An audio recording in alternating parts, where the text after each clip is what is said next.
And all of a sudden I knew that God did exist.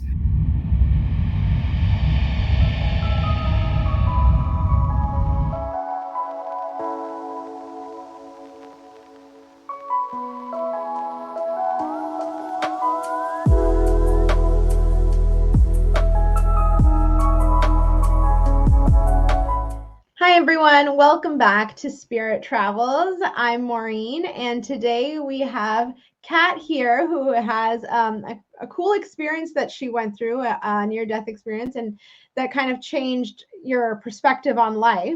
Right. And I'm going to let her kind of, tell it and give her explanation. And you can start whenever you're ready, Kat. All right. Well, thank you very much, Maureen, for the opportunity to speak to your listeners.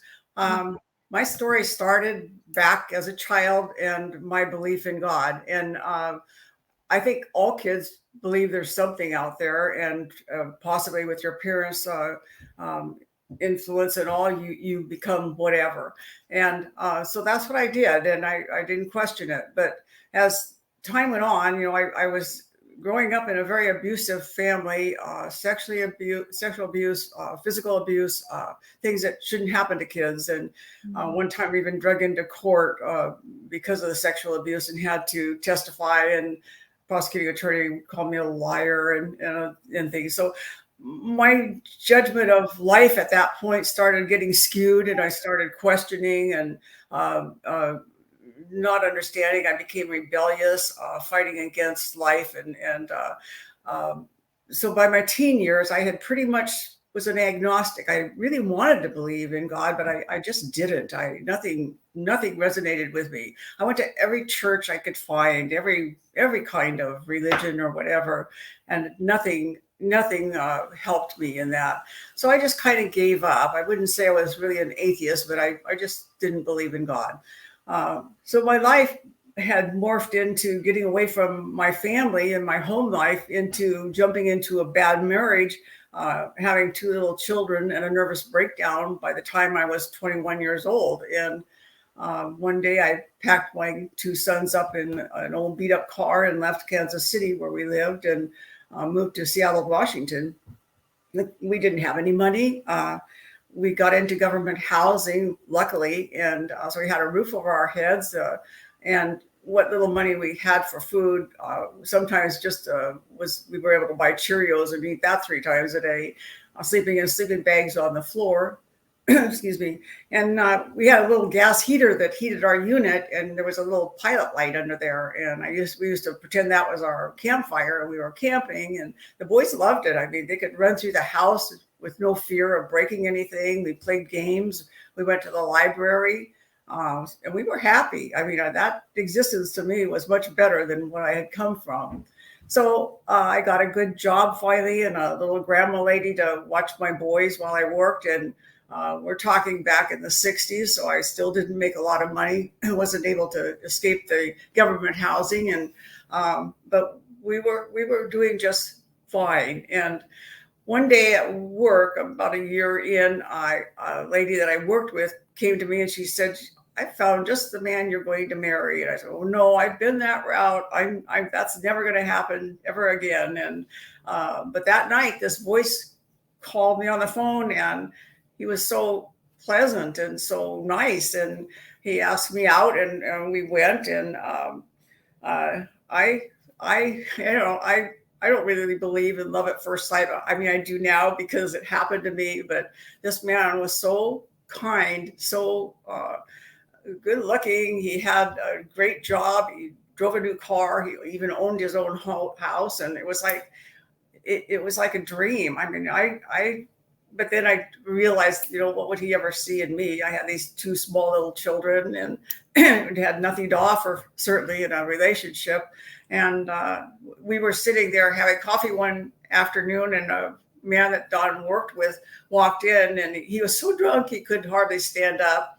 He came over to us and he looked at Don. He said, "You 2 really belong together. What would it take for you to get married?" And Don looked at me and I looked at him, and he said, "If I had $200, we would go to Reno and get married tonight." Well, I was shocked. I mean, I knew that the feelings I had for him were really, really love. I just, he was beyond anything I ever could have imagined. But what did he see in me, you know? And, but we went to Reno after knowing each other for 28 days and got married. And we just celebrated our 55th wedding anniversary. So it worked out just fine. But, and we had a son together, Dusty, just a blessing. And anyway, I was still in my agnostic mode. And on April 6th, Don had bought a tavern. He had a really good job in real estate, and he bought a tavern with a friend of his because he wanted his own business. He was in his 20s, both of us were, and we knew nothing about business, but this partner did, and it was a very, very bad move. But anyway, I didn't work there except one night a week when we had a big promotion. And that night, I kissed my boys goodbye and walked out the door and went into work. And I had no more walked in the door than Don was on the phone, and it was really busy. And I thought, you know, what could he possibly be talking about? And he hung up the phone and grabbed me by the arm and was dragging me out the door, saying words that just didn't seem real, that my son, Mark, who was my middle son, had been hit by a car. And we rushed to the hospital, arriving about the time that the aid car did. And we pulled Mark out, and he seemed so pale and frail. And the doctor came running out and said, you know, how did this happen? How did this happen? And I didn't know how it happened or anything. And so we were led into a room, and they rushed Mark into surgery right away. And I didn't know what to do. I didn't know how to pray. I didn't know how to cope with this type of situation at all. And so we sat there hour after excruciating hour. We'd hear this code blue or code red. I'm not sure which it was, but everybody would rush into Mark's room, and they came out and told me that I should call a priest. And I went, no, I don't want a priest in there. I want the doctors to keep working on Mark. I want them to save him. I don't want a priest in there. And they went ahead and called the priest anyway. And he walked by me and into the room. And I was yelling at him to leave them alone, leave them alone. And so he came out, and later on that night, I walked down the hallway and I was staring out the window just as dawn was approaching, and the sun started coming up, and I saw lights coming on in houses and cars going by and people starting out a normal day. And it was almost like, how can that happen? How could a day ever be normal again? Didn't they know what's going on in this hospital, and little life slipping away and new children being born?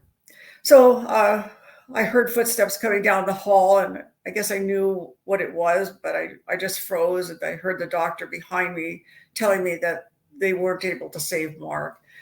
And we were led into his room, and he seemed really so cold. And I took the covers and pulled them up over him and leaned down to kiss him. There was a tear in his eye, and I said, "Don't cry, Mark, because Mommy's here. Mommy can fix anything." And then I just collapsed. So Dawn led me out of the room and walking on legs of rubber, and we got into the car, and I didn't want to go home because I didn't want to see his things and his clothes. And I was just in shock, I'm sure. But pretty soon I realized that we needed to go home. And I needed to tell Chris, his brother. Chris was with Mark when he got hit by the car.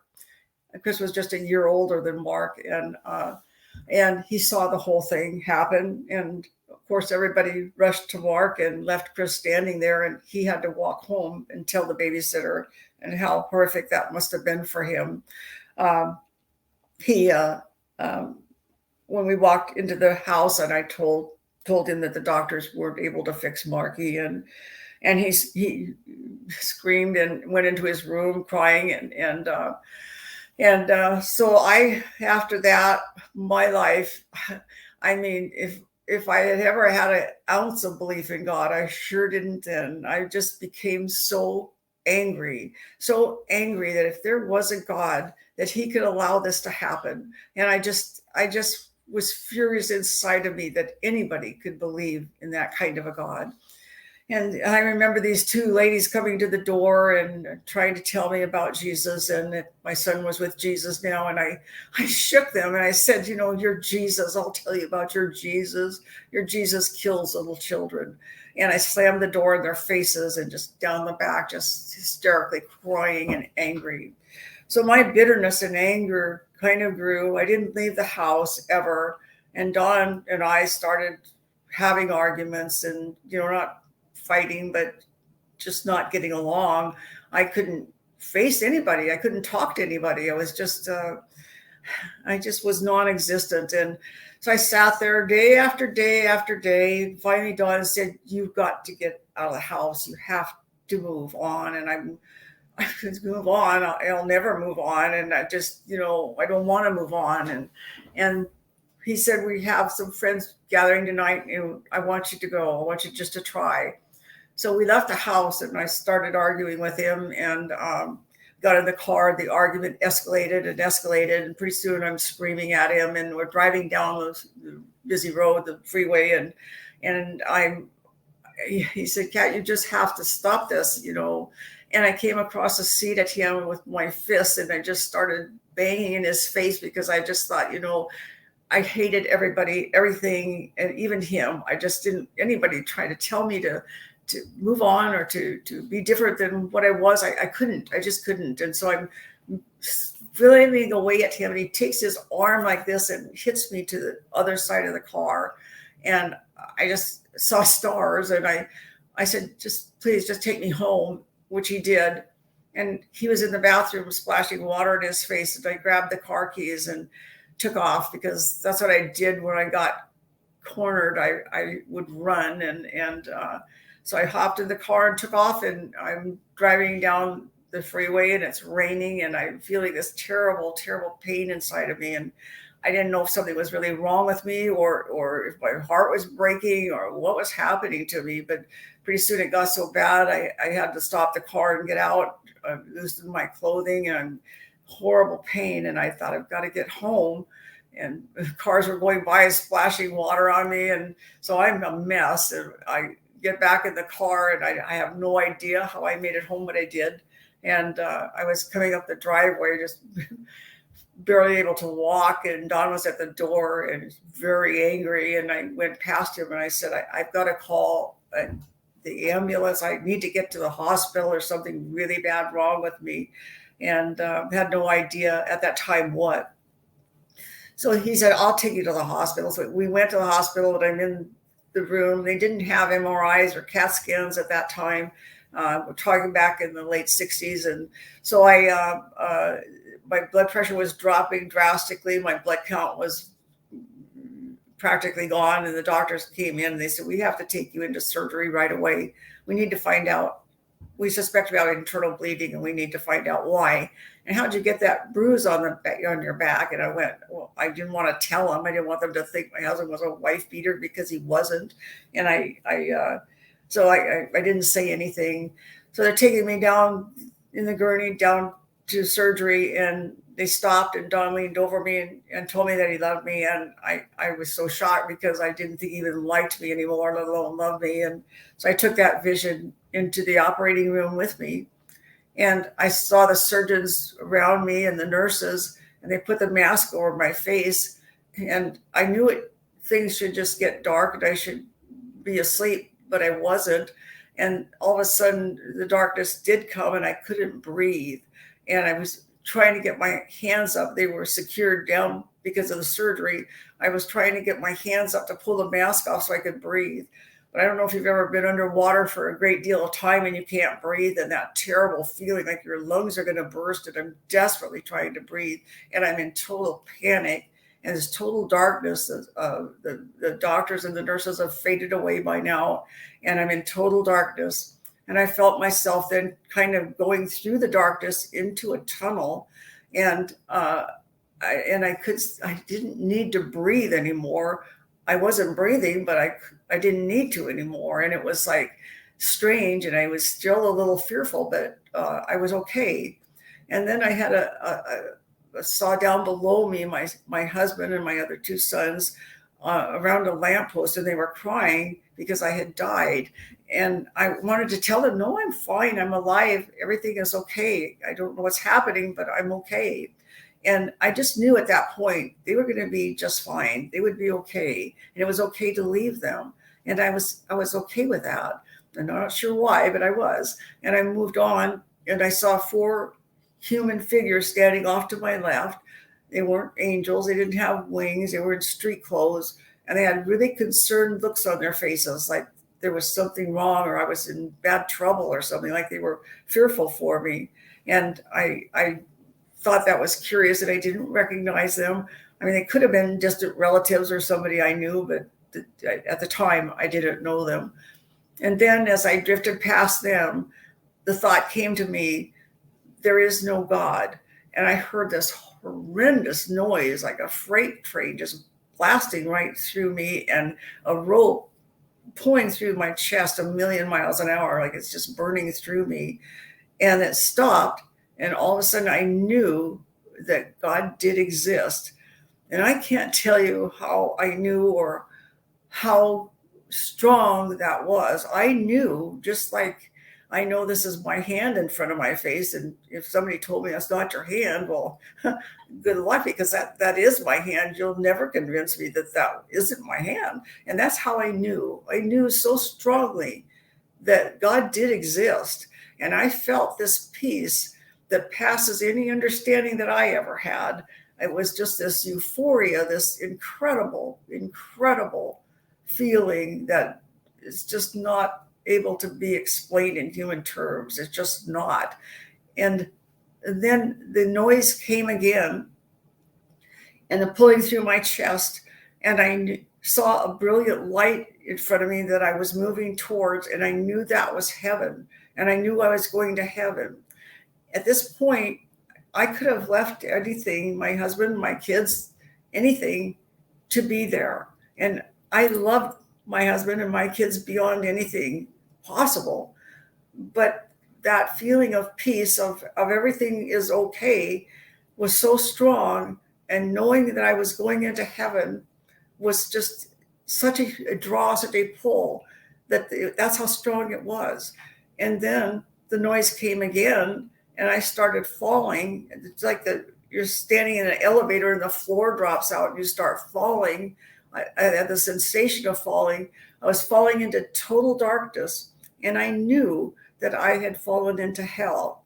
And I knew God didn't send me there. I mean, I just had this experience with God. So I knew he existed. I knew he didn't send me there. That my blasphemy of not wanting to believe in God, I didn't want God. I was the one that rejected God. God did not reject me. And I knew that. And I knew I deserved to be where I was. And I was screaming, God, please, please take me from this place. I was feeling pain. I was screaming. I was in total darkness. I can't even explain to you what it's like to be cut off from everything and everybody, all alone, falling into this darkness. And I knew others were there because I could hear that, but I was alone. And nobody could save me. I mean, it was almost like in my mind, God didn't even know I existed. I was like, nobody knew I was there. I was falling into this darkness. I wouldn't hit bottom. I couldn't commit suicide. I couldn't be saved by anybody. Not even God could save me at this point. This is my thinking, but God did hear me. And all of a sudden, this horrible darkness, is falling, started to just go backwards. And I came out of that, back into the tunnel, back to the beginning of it. And I heard a voice say, bring people to me. And I literally felt my spirit enter back into my body, my spirit being something apart from my physical body. And as that entered into me, it was almost like this will to live came back to me, where I wanted to live at that point. And I felt myself then coming back through that darkness into the operating room. And the doctors were standing over me, and I was screaming, I died. There is a God. And they would put me back under. But my life, it had been this horrendous, horrible thing for most of my life. The abuses that I suffered, the poverty that I suffered, the just terrible things in my life. I came back this person that was totally 100% changed. I didn't know anything about church or God or anything else, and I have a lot of garbage in me of pain and just self-loathing and all this garbage that you pick up in life when things are not going well for you, so there was a lot of work to do in me for sure, and I knew that I had to tell people about God, but how do you do that? Me especially, I don't know anything about God, and how am I going to do that? And so, in this interim where I was trying to learn about God, and of course I went back to church, and I finally found a church that taught about the Bible and different things, and it was all really strange to me, but things did start making sense to me, and I changed 100%. And I could feel people when I would walk by them. I would have this compassion for somebody, and I would know something terrible had happened in their lives. And I even stopped a lady in the grocery store and asked her, "Are you okay?" And, things like that started happening, or stopping to talk to somebody that just for some reason it hit me that something's wrong. And so that happened. And then I went to bed one night. I had a dream about starting a business, and I had a high school education. When I wanted to go to college, my dad told me that you're not college material, so they wouldn't help me go to college. And so I had a high school education, and I had been transferred. My dad had been transferred around the country from city to city all through my childhood. So I was never established in schools very well. They'd have a curriculum that was different from what I had learned. And so I would just, attend class and pick up what I could. So even not well educated, I would say.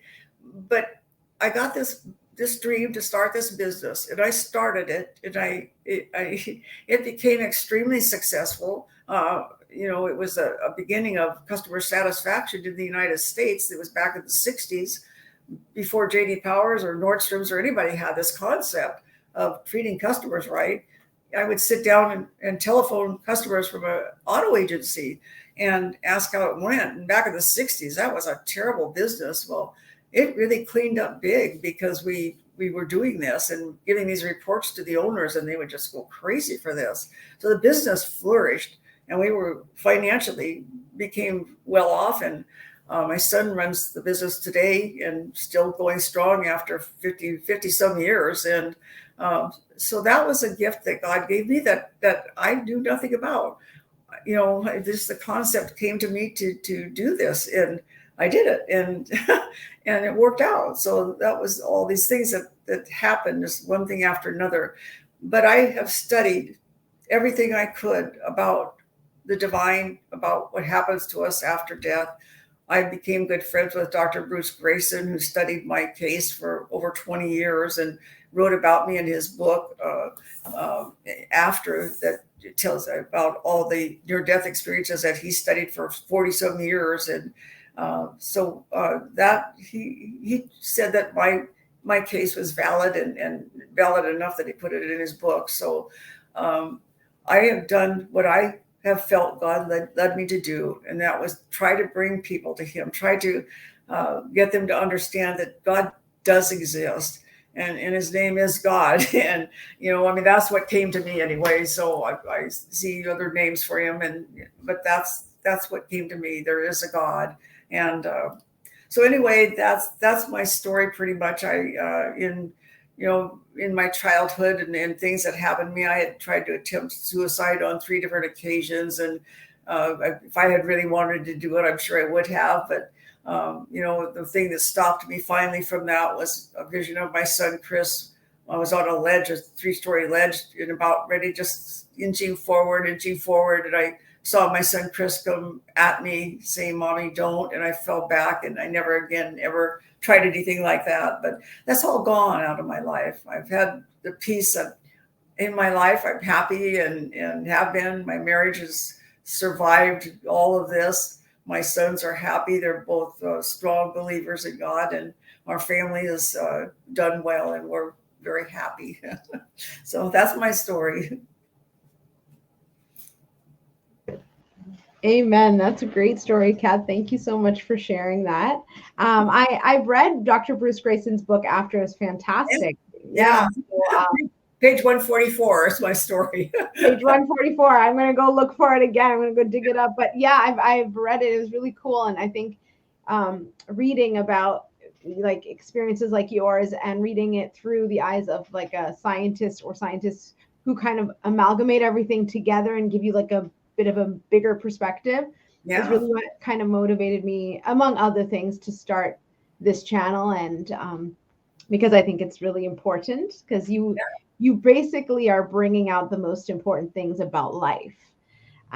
So I think that's your experience is great. And I have a few questions for you as you were talking that just kind of came up, if that's okay with you. The first one is when you had your experience and you died, did you have a physical body? Yes, I had my physical body, and it was me. I did, yes. Okay, cool.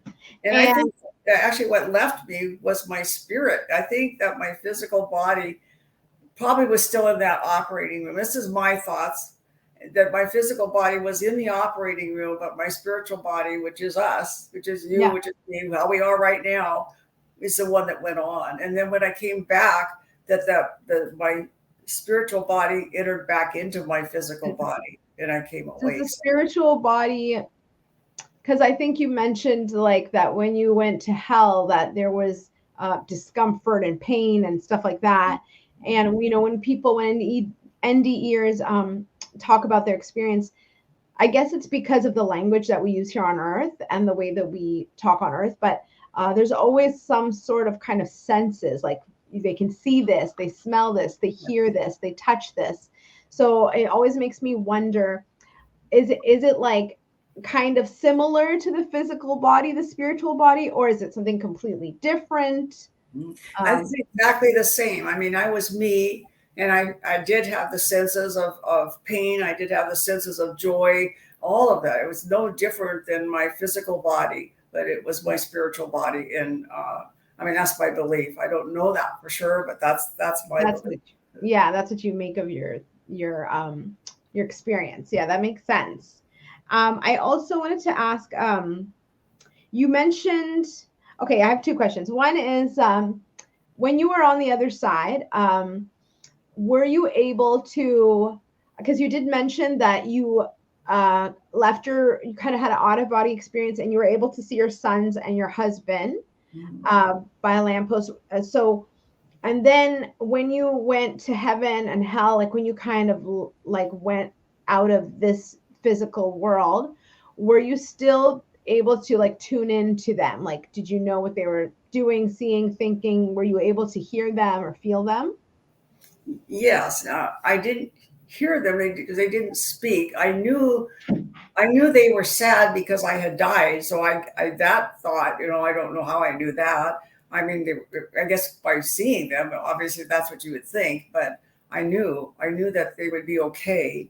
So I was reasoning, I was looking at them and reasoning and yeah.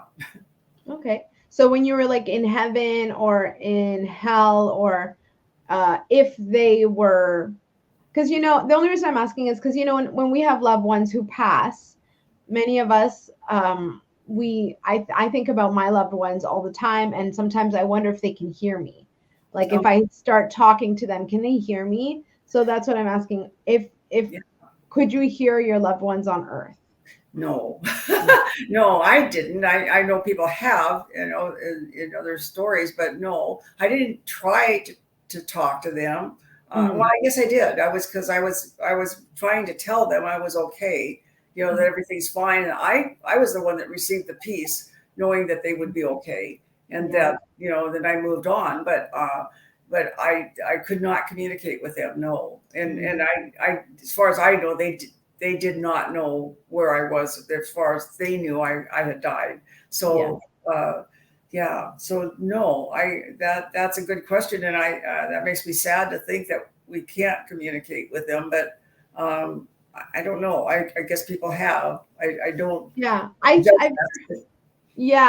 think what I've heard from many people is that generally speaking, they're not, it's like their attention is not on the earth anymore. And that's why they can't. But some people say if they wanted to, they could bring their attention to the earth and see and hear their loved ones. But I think generally when people have these experiences, their attention is drawn to something else because there's something important that's being taught, seen, heard. I think maybe that's what it is. I don't know. That's just my guess or my like assumption, I guess, from hearing all these accounts. Right. And what about the noise and the pulling? Was that you moving through time space, or what was that exactly? What do you make of that? Well, what I have thought that it might, because that's curious too. What is that all about? Because this noise was something that I've never heard before, and that painful pulling through the middle of me. All I could think of was, was God just burning out of me all of the hatred and all the confusion and the mess of my life. Was it just pulling out of me, that just coming out of me, and so that was my thought on that. And I don't know if I have a few questions when I get there. I need to have answered, but that's one of them. What was that all about? Because I really don't know. But I'm sure there was a purpose for it, because it's happened before every segment of what I experienced. That noise and that. And I've heard other accounts where there was that noise too, horrendous noise. I don't know. Interesting. Yeah, I'm definitely curious to know. I'm going to ask that as well when I get to the other side. What is that? How long? I know that time doesn't work the same on the other side.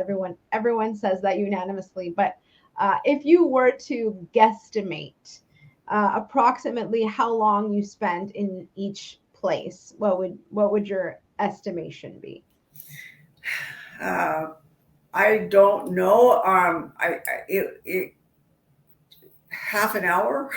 I mean, it was a long time. It seemed like a long time, because when the noise came and then it stopped, and then I had this knowing, and there was a period of time then that I felt this peace. I felt this euphoric feeling of the greatest place that you could be, in the presence of God, and it was just incredible. So it wasn't real fast, maybe I don't know. I couldn't put a time frame on it, but it was longer than I would have expected. Yeah. So, but it was long. It was long enough that you felt like you had like a full experience. Like what I'm asking is because when we hear the accounts like in a matter of minutes, like right. And then I was here, and then I was here, and then I was here. So as the listener, I don't know. I have no idea of was it that fast, or was it like, no, I was there and I spent time in this reality, and then I was there and then I spent time in this reality. That's more like it. I was there and I spent time in that reality till it really, and then the longest period of time was the falling into hell. And that seemed like forever. I mean, that I knew it was forever too. But there were those thoughts that came to me, thoughts that I knew that I had sent myself there, that I wasn't like, how could God send me there? Or, but it was just knowing that I could not ever escape that I didn't exist. God didn't come into this place. And how would I ever be saved? And your mind's still thinking, how do I get out of this? And knowing then that I wouldn't, and that feeling. And so that was the longest. That seemed like forever. And then the joy you can't even imagine of being saved from that. I don't know if you've ever been saved from a very difficult situation, but multiply that a zillion times over, and I mean, there's just no figure you could put on that. It was just incredible, incredible. That sounds beautiful and amazing. And I know God is amazing and God is good. So thank you, God, for these messages. Yeah. You talk a lot about the kind of the anger and the bitterness that you went through as a result of all of these traumas, from your childhood to your son passing away. Like those are really, really, really heavy traumas for any human being to carry and to work through. And you talk about how your experience kind of shifted your perspective. Would that be how you qualify it? Shifted your perspective, or like how has it really helped you cope or like think about the things that have happened to you before? Yeah, I was a very insecure person, and before the experience happened, a lot of self-loathing. Who am I? I'm nobody. And after that, I realized who I am in Christ Jesus, and I realized the gift I had been given, and I live now with that power in me, and not that it's not. I mean, the word power people might think a different thing than I think. My power is just my humility and my Amen. understanding who is in charge here, and my desire to please God and to do my best in everything I do. And I constantly have to fight against that of falling away from that, not falling away from the feeling of it, but thinking, okay, I did a pretty good job in that, or giving myself credit for anything, absolutely anything, being able to put a spoon of, to my mouth, even I give glory to God for. So many people can't. So it's just like, it might change so drastically. I mean, everything about me changed, and my husband can attest to that, and really happy. And obviously your marriage got better, I'm assuming, since you're talking. Oh yeah, it got a lot better. It got a lot better. 55 years. Praise God. All things are new in Christ Jesus, like you said. That's awesome. I love hearing your testimony. I love hearing testimonies about, people who've been saved, because Jesus saves, and it's so true, and it's just so beautiful to have these examples of that. How you were talking about how God kind of gave you this mission to like evangelize or bring people to Him, and how have you figured out how to do that now, or how do you do it? Can you give us tips? Yeah. When I first started out not knowing anything, what I did was just scare people. I mean, I tell them my story, you better believe in God because this is why. And I scare people half to death. I didn't bring anybody to Christ. So it was like, I had to learn, I had to be taught myself. And I went to everything I could possibly go to learn and learn and learn. And I still do that. I mean, I enjoy it. That's my life. I enjoy that. And so then it just started out just talking to people, but nowadays I do speak for mostly for ladies' luncheons or whatever, and I found the internet to be just a fantastic tool. Doing these podcasts, I could reach more people that way than anyway. But everybody knows that I golf, and I'm with a group of ladies, about 20 of us, and we golf twice a week, and I'm called the church lady. I mean, I can still say a bad word when I miss a putt or something, but I'm a normal person, is what I'm trying to say. I'm not a person that goes around holier than thou, because I'm not. I know what I am. I'm a sinner saved by Christ, and I know that more than anybody. And so it's just like they believe in God through some of the examples that I've been able to set by just being a normal person. And my testimony, they all know about that. And I go into different things about abortion in my book, about a lot of different things. And I just want people to understand that God loves them, and He's going to do everything, obviously, in His power to bring them to His side. And this war that we have on, I know that evil exists. I think you look around the world and see all this horrible stuff that's going on. People do go to hell, and we don't know what hell really is. I mean, it's a lake of fire, all that, but there are people. I mean, Lucifer chose that. I mean, Lucifer took a third of the angels and left heaven. So we know that there's evil in this going on. And that's that we need to know about this stuff. We do. We need to know. There is a whole spiritual world that I think so many of us are not, I mean, at the very least are not kind of not like we pay no mind to it. Some people might believe that there is a spiritual world, but they don't really think about it. And in the worst case scenario, they don't believe it exists at all. Right.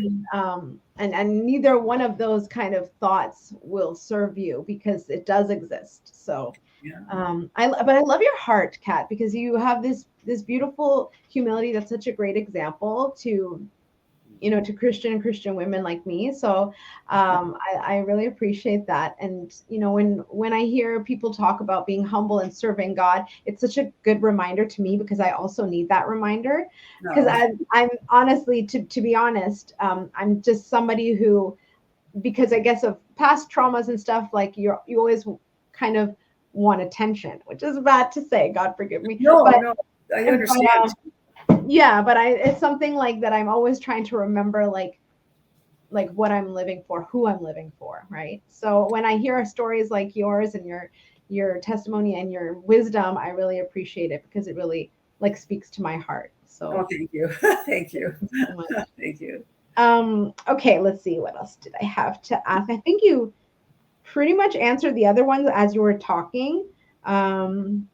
What would you say? Well, I guess you kind of answered this one too, but maybe in your walk now of like faith, like you've been now a Christian for many years, what would you say was the biggest surprise, or maybe the biggest challenge in this kind of perspective?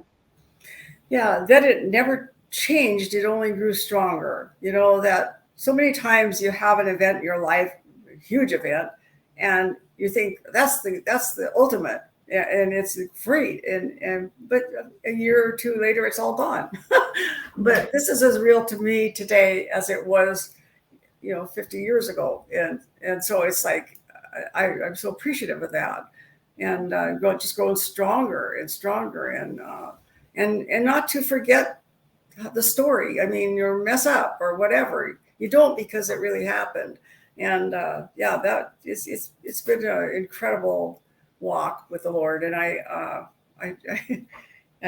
just wish it for everybody. I really do. And I know these lives can be turned around. I know that pain of losing a child, it doesn't really ever leave you, but you can learn to have joy with that. I remember the good things that I had, good times I had with Mark, and what a beautiful child he was, and where he's at. I can hardly wait to see what he looks like now. That's right. Yeah.